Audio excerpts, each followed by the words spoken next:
Palestra do Guia do Patchwork, número 103. Palestra não editada. 11 de maio de 1962. Os males de amar demais, forças da vontade construtiva e destrutiva. Saudações, caríssimos amigos.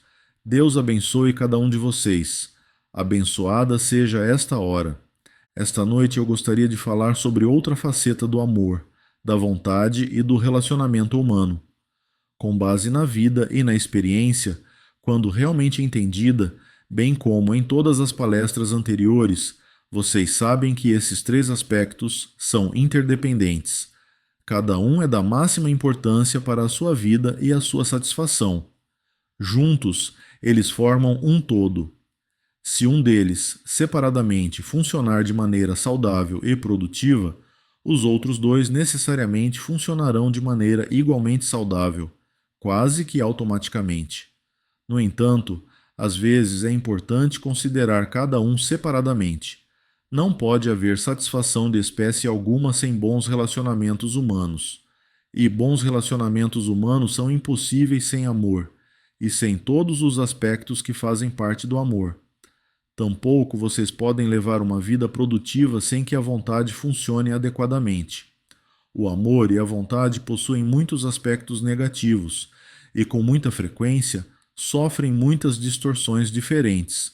Já falamos sobre algumas delas no passado. Vamos agora analisar outra vez esses dois aspectos, mas de um novo ângulo.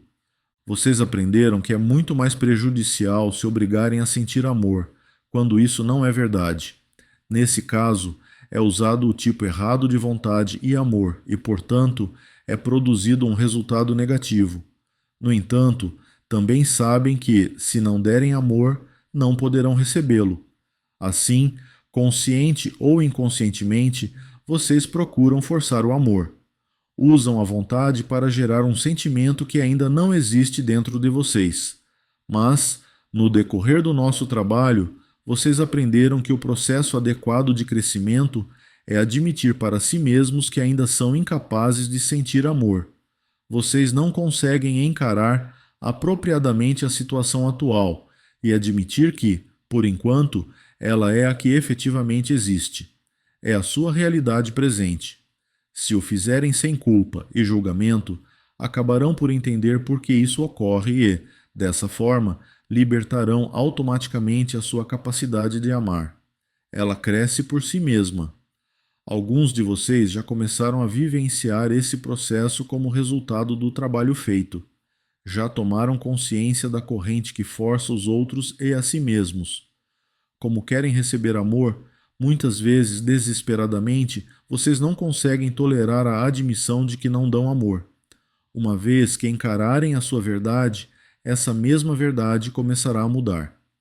Todos vocês, independentemente do sucesso no trabalho de autoconhecimento, se considerarem apenas a si mesmos, podem constatar que vocês nunca têm nenhum sentimento autêntico, caloroso, construtivo que seja forçado pelos outros ou por si mesmos.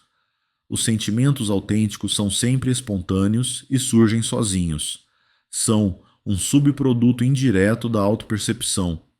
São como uma reação secundária não determinada pela vontade exterior, a vontade que é passível de ser determinada por vocês. Portanto, o primeiro passo é sempre o autoconhecimento. Depois, secundariamente, cresce a sua capacidade de amar. Embora isso não seja novidade, precisa ser repetido, pois esse conhecimento ainda não é parte integrante da maioria. Até agora, a ênfase de vocês com relação ao amor recaiu sobretudo na capacidade de amar, pois vocês querem ser amados. Sua principal preocupação é a falta de amor, que muitas vezes é responsável pelo fracasso dos relacionamentos que vocês não querem que fracassem. É preciso muita perspicácia para descobrir que aquilo que pensavam que era o amor, na verdade não era. Muitos de vocês já foram até esse ponto, pelo menos até certo nível de consciência. Agora vamos considerar os relacionamentos de um ponto de vista muito diferente. E se vocês tiverem amado de verdade e mesmo assim forem postos de lado, rejeitados, Isso gera muita perplexidade em muitos de vocês. Vocês não entendem por que houve a rejeição, de uma forma ou de outra, quando têm certeza de que o amor que sentiam era autêntico e forte. Ainda que essa força amorosa pudesse não estar totalmente livre de traços infantis, pelo menos ela estava misturada com amor verdadeiro. Isso é motivo de confusão, já que sabem que o amor é a chave da vida e dos relacionamentos humanos. Por quê? Então vocês podem perguntar: isso não funciona.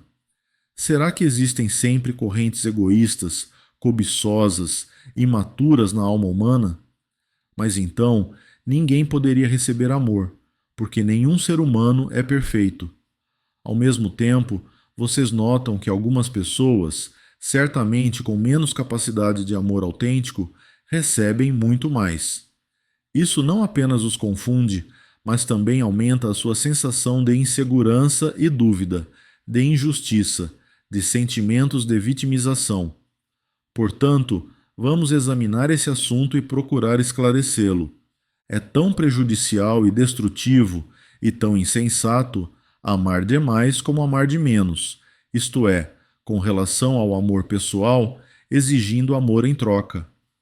Um amor desprendido deixa o outro em liberdade, emana sentimentos humanos cálidos de simpatia e compreensão quando não há exigência. Mas o tipo de amor, seja em parcerias, seja em amizades pessoais, que precisa e quer possuir, esse é o tipo de amor que pode ser tão destrutivo ao dar mais do que o desejado, como é destrutivo ao dar de menos. Amar demais, quando isso não é desejado, é tão insensível, tão egocêntrico, tão cobiçoso quanto amar de menos. Vocês ainda não entendem isso. Se uma pessoa é incapaz de receber, se isso lhe dá medo, mas se seu desejo frustrado de amor vem à tona com uma força maior do que o outro é capaz de corresponder, essa corrente faz com que o outro se recolha, amedrontado.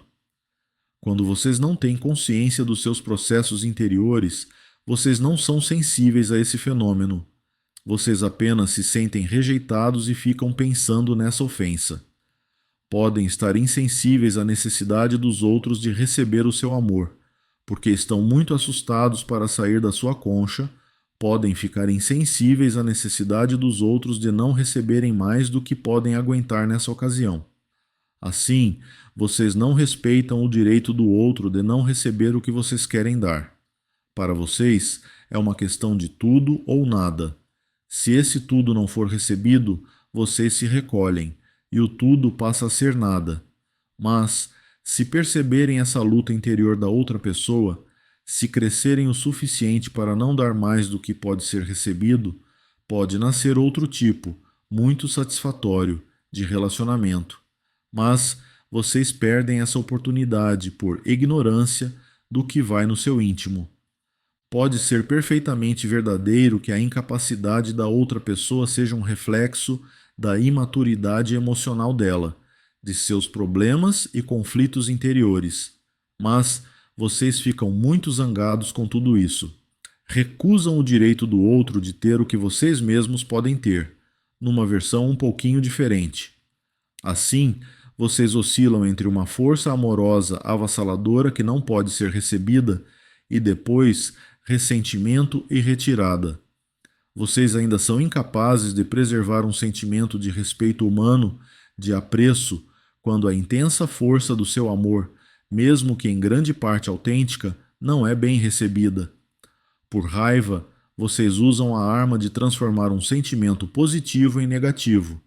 Vocês sentem ressentimento, rejeição, orgulho e dão as costas àquela pessoa em particular ou ao amor em geral. São muitas as ocasiões em que vocês apresentam esse desequilíbrio destrutivo, sem percebê-lo de fato. Com essa atitude, vocês destroem os relacionamentos potenciais que poderiam tornar-se muito significativos. Nós sempre discutimos as suas atitudes, a sua capacidade de dar e receber. Se vocês são a pessoa incapaz de amar e receber, vocês que estão agora neste caminho sabem o que fazer. Vocês olham para dentro até atingirem a autopercepção e a compreensão do que se passa em seu íntimo. Mas, se a outra pessoa é que apresentar essa incapacidade, vocês ficam perplexos e confusos. Com esse novo entendimento, vocês podem aprender a enfrentar o problema. Agora vocês vão aprender não apenas a questionar a si mesmos com relação à capacidade de dar e receber, mas também a capacidade do outro. Ao entenderem que é importante perceber isso, vocês vão ficar sensíveis aos sinais e não se apressarão cegamente, só porque esse é o seu desejo. Vocês vão aprender a ler por trás das palavras, a interpretar os sinais, a perceber o que existe no outro, mesmo que ele não saiba.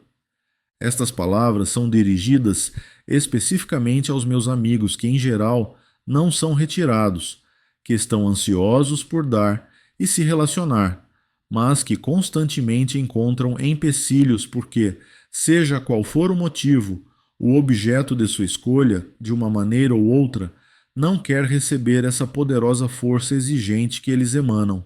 Se vocês fossem menos defensivos, menos preocupados consigo mesmos e com a frustração da vontade imediata ou com a rejeição, menos obstinados, adquiririam a nobreza de espírito que é respeitar a incapacidade do outro, mesmo se isso for doentio. Com isso, vocês criariam um relacionamento humano, enquanto a sua doação egocêntrica e cobiçosa destrói o relacionamento. Deixem a outra pessoa à vontade. Deixem que ela tenha uma reação diferente do que vocês desejam. Dessa forma, a sua vida será mais rica, por muitos motivos, não apenas porque vocês vão ter relacionamentos mais significativos, mas também porque serão menos dependentes da sua própria vontade. Vocês conseguirão deixar a outra pessoa partir, e mesmo assim gostar dela e respeitá-la, mesmo sabendo de sua incapacidade. Podem achá-la doentia ou imatura, isso não importa. Essa opinião pode estar certa, mas vocês não dão a ela o direito que querem ter. Observem sua atitude mais íntima, suas correntes a esse respeito. Encarem desse ponto de vista, e vocês vão acabar tendo maior consciência da importância do seu avanço precipitado. Vocês vão deixar de encarar isso como uma qualidade pela qual a vida os pune injustamente, mas vão enxergar o egoísmo e a cobiça que ela contém intrinsecamente. Ao fazerem isso, com serenidade, naturalmente vocês vão amadurecer também a esse respeito. Vão desenvolver a decência, se pudermos falar assim, de deixar a outra pessoa seguir seu caminho, sem deixar de respeitá-la. Terão a generosidade e a nobreza de espírito de se afastar e soltar, e ficarão mais sintonizados com as necessidades da outra pessoa, se ela deve receber mais do que vocês dão, ou menos do que vocês querem dar. Se isso acontecer sem desprezo, sem ressentimento nem mágoa, sem vacilação e sem menosprezar a si mesmos ou ao outro, é sinal de que vocês cresceram. É possível que na superfície a renúncia à própria vontade pareça um ato de maturidade, mas isso também se aplica às camadas mais profundas da personalidade? Façam essa pergunta a si mesmos e examinem muito de perto o que for revelado a vocês, se quiserem aceitar essa revelação. Se crescerem dessa maneira, não vão renunciar a uma riqueza pela qual ansiavam. Só vai parecer que é assim, pois estarão renunciando à vontade imediata. Vão ficar mais ricos, e não me refiro apenas ao espírito, à maturidade, à confiança em si e o respeito por si mesmos, mas ricos também na vida exterior, no sentido dos relacionamentos humanos. Mas preciso advertir outra vez, se vocês ainda não conseguem ter esses sentimentos maduros, não se forcem. Em vez disso, vejam a si mesmos com essa força intensa e exigente. Vejam como reagem quando essa força é repelida. Vejam isso acontecer. Experimentem essa situação sem julgamentos. Esse é o único meio, como eu repito sempre. A felicidade e o amor não são um processo volitivo, meus amigos. Eles chegam quando vocês se observam sem julgamento em relação ao que é bom ou mal, certo ou errado. Agora, meus amigos, vocês fazem parte dessas pessoas que têm medo demais do amor, que são muito retraídas? Vocês não ousam se aventurar no mundo e nos relacionamentos, preferindo esconder-se no seu canto sempre que alguém lhes estende uma mão, sempre que alguém lhes oferece amor? Será que, por medo, vocês deixam até de perceber quando isso acontece, para não se sobrecarregarem com a culpa de rejeitar aquilo que também é o objeto dos seus anseios? Ou vocês são uma daquelas pessoas constantemente prontas a dar generosamente, talvez com generosidade demais, porque, por carência e talvez também por cobiça infantil, vocês não consideram o outro? Vocês não param para pensar, se acalmar e olhar serenamente para o outro. Ou, meus amigos, talvez vocês sejam um pouco das duas coisas. Olhem para si mesmos desse ponto de vista, e ao fazê-lo, pouco a pouco, sozinhos, graças à consciência de si mesmos a esse respeito, a sua sensibilidade em relação às necessidades do outro vai se desenvolver. Vocês vão perceber que não é uma questão de o outro não querer receber nada de vocês, mas talvez de não querer neste momento, desta forma. Talvez seja mais fácil para o outro sair de sua concha quando não tiver diante de si uma força de amor, que não seja tão exigente e tão intensa. É muito frequente essas duas distorções estarem presentes simultaneamente. Por um lado, vocês mesmos podem ficar assustados diante de uma exigência forte. No entanto, quando essa exigência está ausente, vocês mesmos a fazem, sem ver o que lhes está sendo oferecido. Agora vamos voltar ao tema da vontade. Já falamos sobre isso em outras ocasiões de diferentes pontos de vista. Vontade do eu, vontade interior e exterior, diversas manifestações da força de vontade saudável e doentia. Para recapitular e esclarecer um pouco melhor esse assunto, vamos ver agora algumas das manifestações negativas e as razões pelas quais a vontade não funciona apropriadamente. Quando vocês não estão conscientes do que querem, mesmo quando o que querem ser em si mesmo saudável e produtivo, o próprio fato da inconsciência gera um resultado negativo. Por quê? Não por causa do desejo em si, mas porque por algum motivo vocês acharam que era necessário escondê-lo e assim criaram uma situação negativa. Essa inconsciência, que um dia foi intencional, na realidade significa auto-engano. Vocês querem alguma coisa. No entanto, acham que o que querem é errado e assim tentam acreditar que não querem. Exteriormente, fingem para si mesmos e para o mundo que não querem aquilo que, interiormente, querem. Trata-se então de um fingimento, de auto-engano.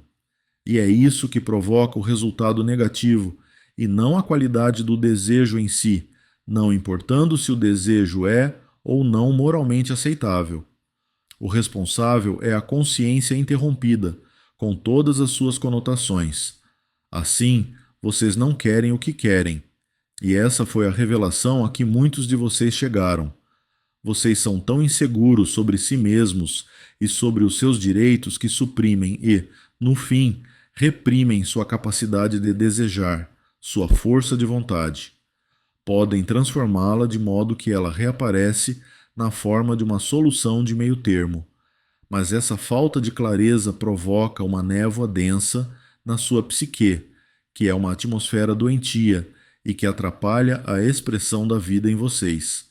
Se o desejo for doentio, vocês não conseguem lidar com ele porque já não estão cientes de sua existência.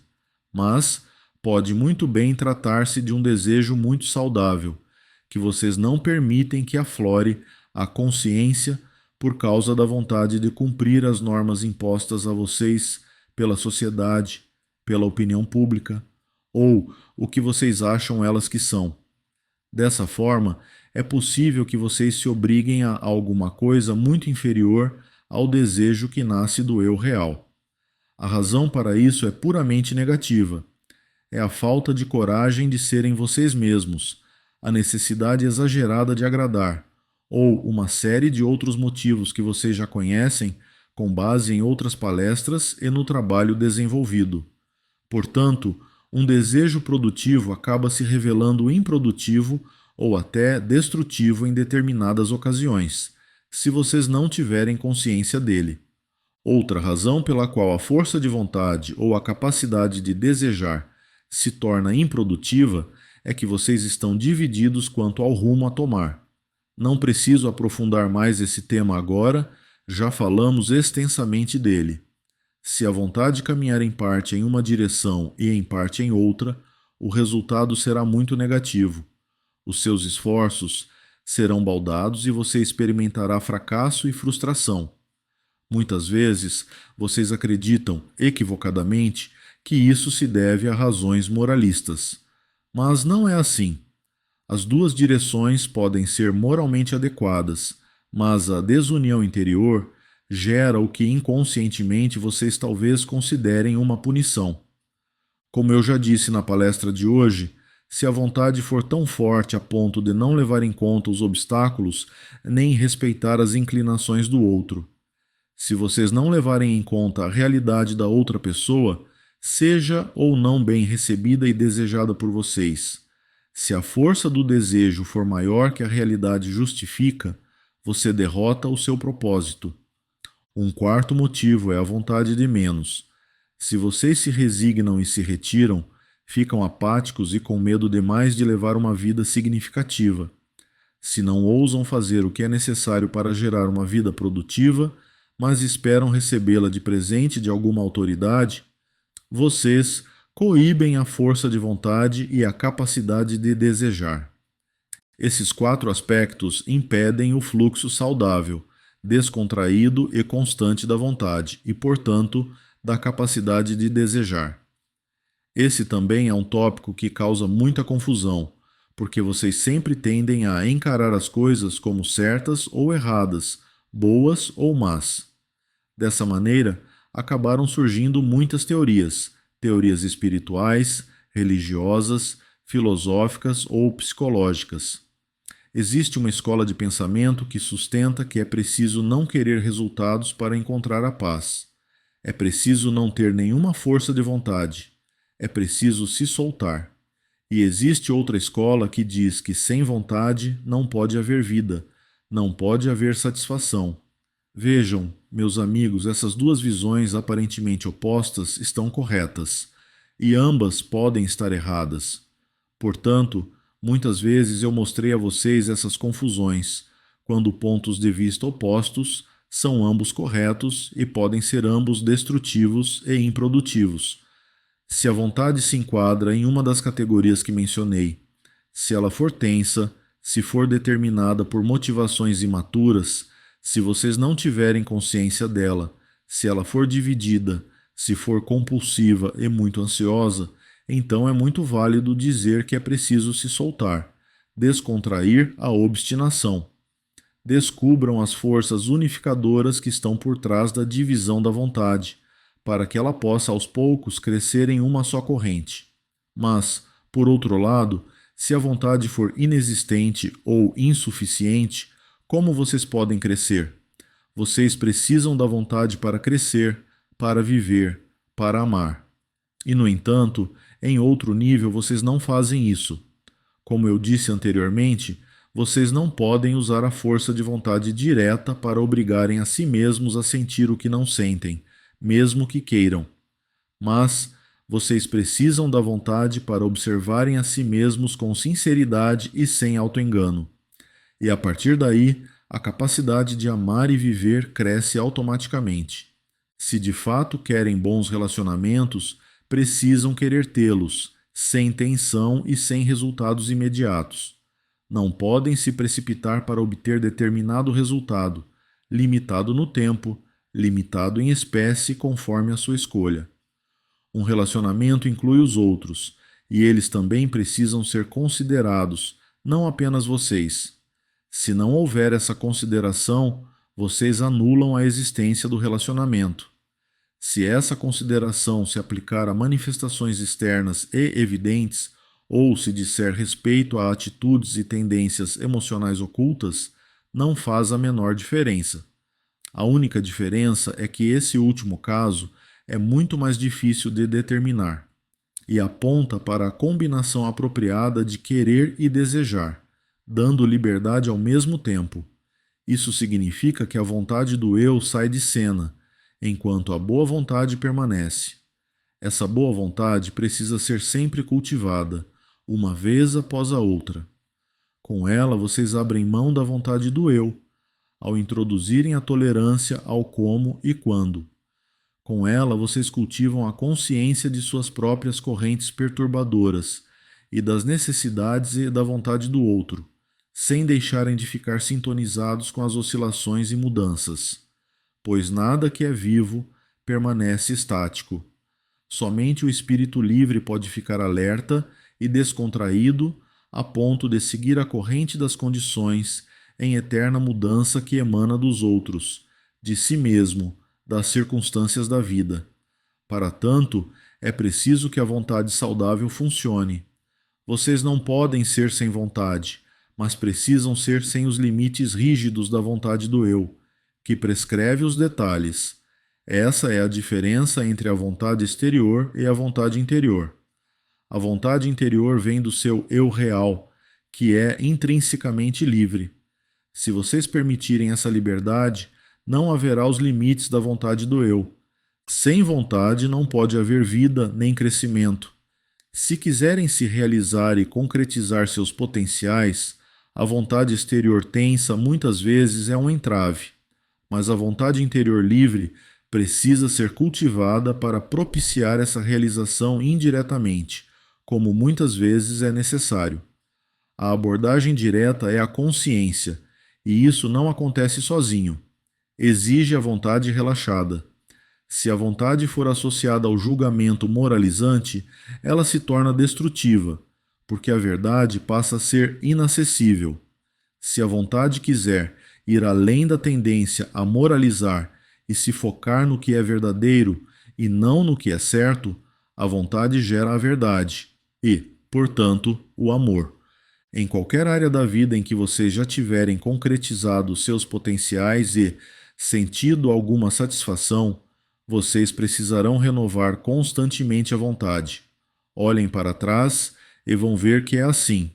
No entanto, essa vontade precisa ser livre o bastante para permitir um raio de manobra, para não insistir no como e no quando, para não querer prevalecer em todos os aspectos. Com relação a qualquer desejo, a vontade precisa ser cultivada sempre, mas de uma maneira descontraída, generosa, não tentando enquadrá-la em conceitos limitados, não desejando este sucesso ou aquele relacionamento. Uma atitude dessas, consciente ou não, escraviza. O cultivo interior da vontade, seja para o crescimento, para o autoconhecimento, para a concretização de um potencial, para a formação de um relacionamento significativo, precisa ser pretendido e desejado como um todo. Mas, quanto às partes, ele precisa ser flexível, adaptar-se às circunstâncias e condições sempre cambiantes, aos fatores envolvidos. Com essa atitude, vocês terão a generosidade de espírito de deixar que as diversas forças vitais que brotam do seu eu real e da outra pessoa trabalhem em conjunto harmoniosamente. Agora, meus amigos, estudem o que eu disse. E quando digo estudar, não estou falando tanto de compreensão intelectual. Como eu sempre digo e repito, muito entendimento intelectual com frequência inibe o entendimento interior e, portanto, o crescimento. Procurem ouvir essas palavras com o eu mais interior. Não procurem se forçar a viver de acordo com tudo isso. Ao contrário, vejam onde vocês se desviam, que vocês fazem isso quando e como, sem julgamentos e sem sentir a obrigação de serem diferentes imediatamente. Basta ver. À medida que avançarem no seu trabalho particular no caminho, isso vai permitir que vocês ganhem uma compreensão mais profunda desse ângulo, e assim poderão entender melhor a si mesmos e entender os outros e a vida de maneira mais profunda. Alguém quer fazer perguntas sobre esse tema? Pergunta: esse dar excessivo e compulsivo pode levar ao sadismo? E por outro lado, essa característica não é típica do missionário? Resposta: Quanto à primeira pergunta, seria simplificar demais e incorreto dizer que isso levaria ao sadismo. Não. Mas como tudo na psique humana está interligado, em alguns casos pode-se encontrar uma ligação. Da mesma forma, pode haver uma ligação com o masoquismo. O sadismo e o masoquismo, que, como vocês sabem, não passam dos dois lados de uma mesma moeda, são condicionados e provocados não por uma, mas por muitas facetas da alma humana. No entanto, dizer que ele deriva ou leva a um ou outro aspecto seria muito enganoso. Quanto à segunda pergunta, existe verdade no que você disse. Sempre que uma pessoa força alguma coisa a outra pessoa, seja amor ou uma crença, isso deriva da obstinação. Ela precisa dar o que tem a oferecer. Eu não diria que todo missionário apresenta necessariamente essa tendência, mas muitos apresentam. Se o que você tem a oferecer é amor ou salvação, é preciso ter a sabedoria que deriva da aceitação de que a vontade e as ideias podem não ser bem recebidas pelo outro. É preciso mais maturidade e sabedoria do que a maioria das pessoas tem e, acima de tudo, mais autoconhecimento para deixar o outro livre, mesmo que incompleto. Quanto às doutrinas, por mais que soem bonitas, nada tolhe mais o espírito e a alma do que adotar uma doutrina imposta, mesmo que seja certa. Já falei muito sobre isso, mas nunca é demais ressaltar que o crescimento e a liberdade interiores surgem apenas quando a pessoa é ela mesma. Num caminho como o nosso, vocês vivenciarão interiormente o que algumas doutrinas tentam ensinar por meio de palavras. Essa é a única crença que é autêntica e promove o crescimento. Pergunta: quando você falou da vontade por trás do amor, mencionou que ela é alimentada por um desejo, um anseio. A vontade também não é alimentada pela experiência e pelo julgamento? Pergunto isso porque, quando falamos de amor, onde fica a incompatibilidade emocional? Resposta: claro, a vontade também é determinada pela experiência, não apenas pelas necessidades mais íntimas, mas também pela experiência, também pelo que foi aprendido. É um insight importante determinar qual é a verdadeira necessidade.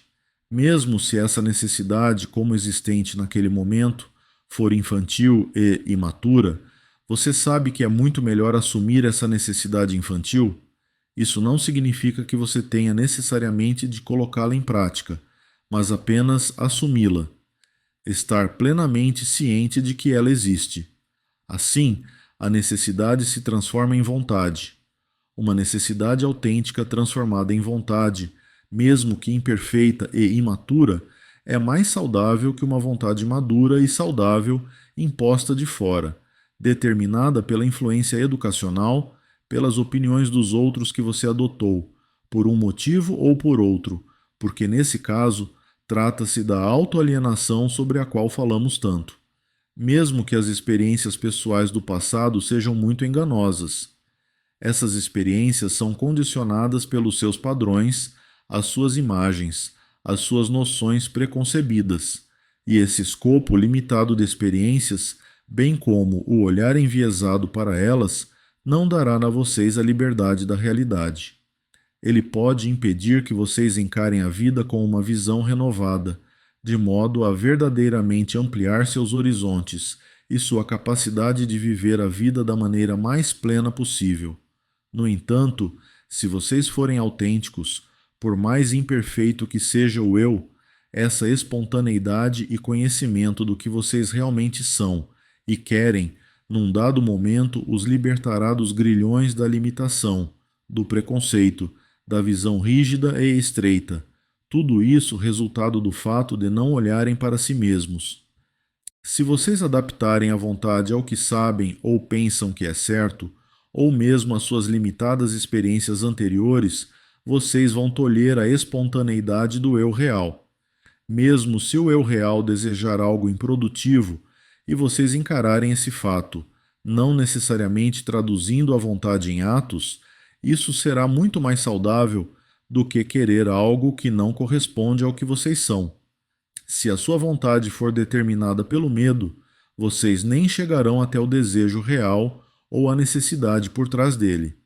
Se a vontade depender de algo que é imposto de fora e não vivenciado pelas suas emoções ainda infantis, o problema é muito maior do que se rejeitarem a imposição, porque somente então vocês conseguirão atravessar a infantilidade e chegar à área do ser, onde essa infantilidade recebe as forças da alma que a fazem superar-se.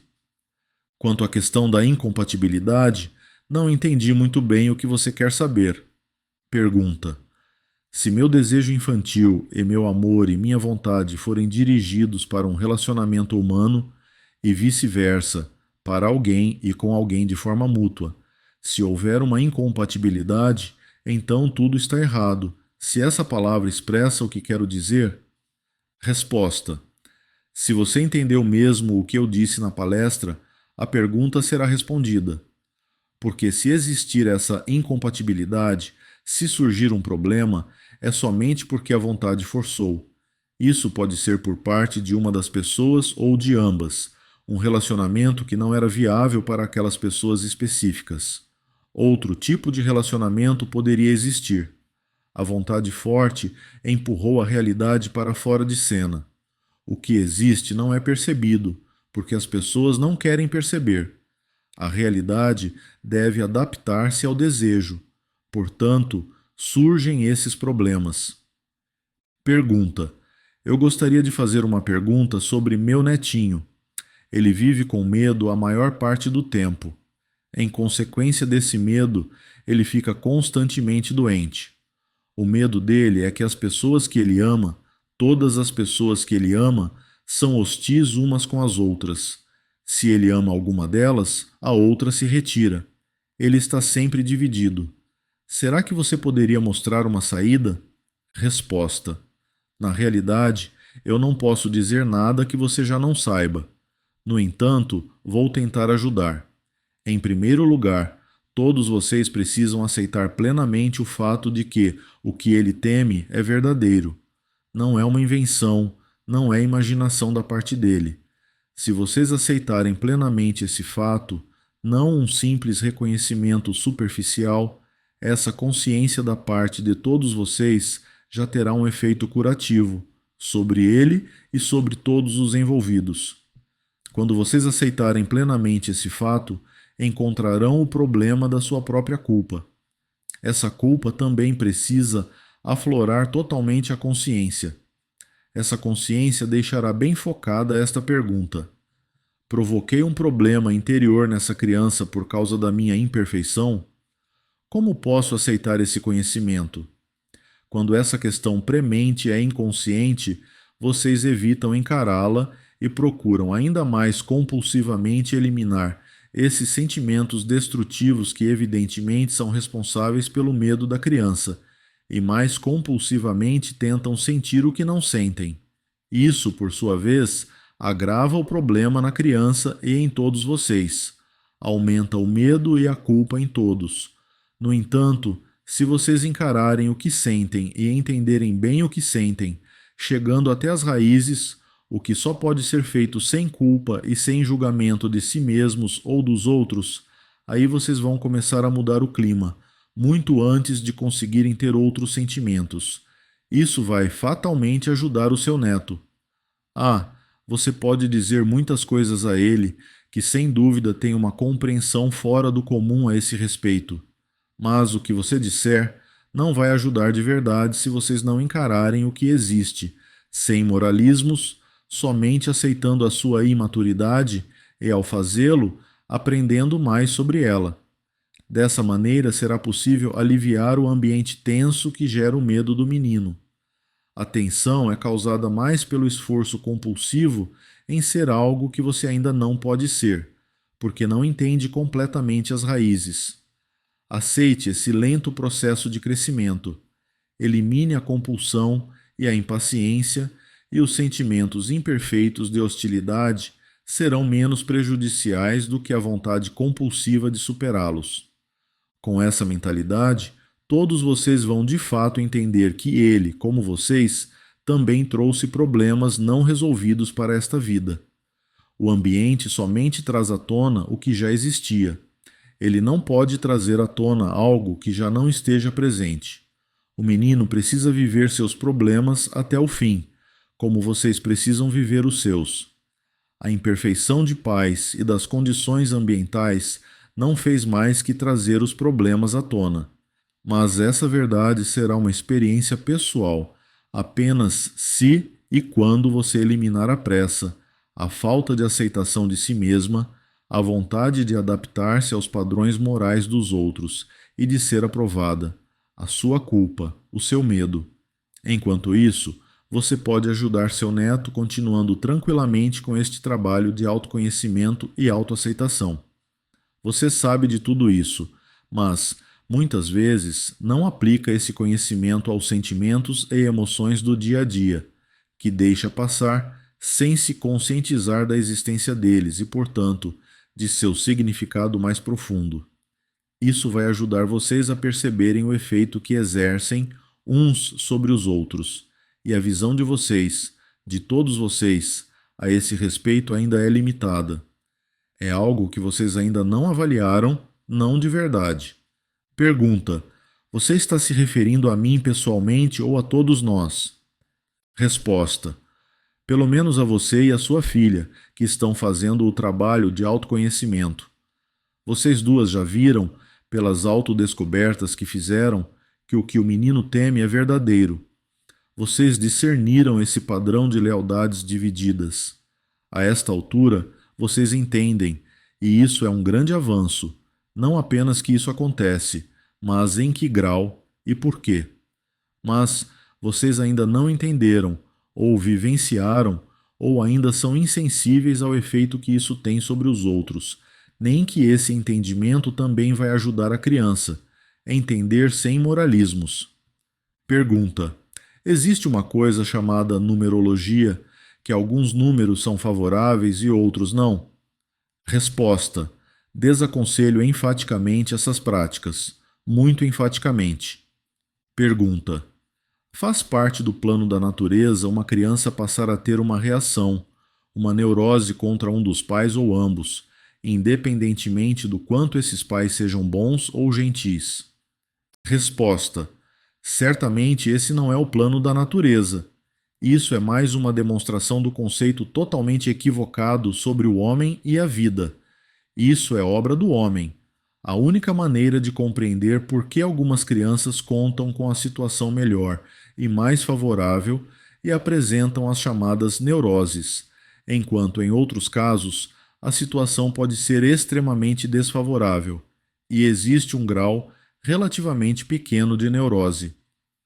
Não podemos dizer que a neurose está totalmente ausente, porque não está ausente em nenhum ser humano.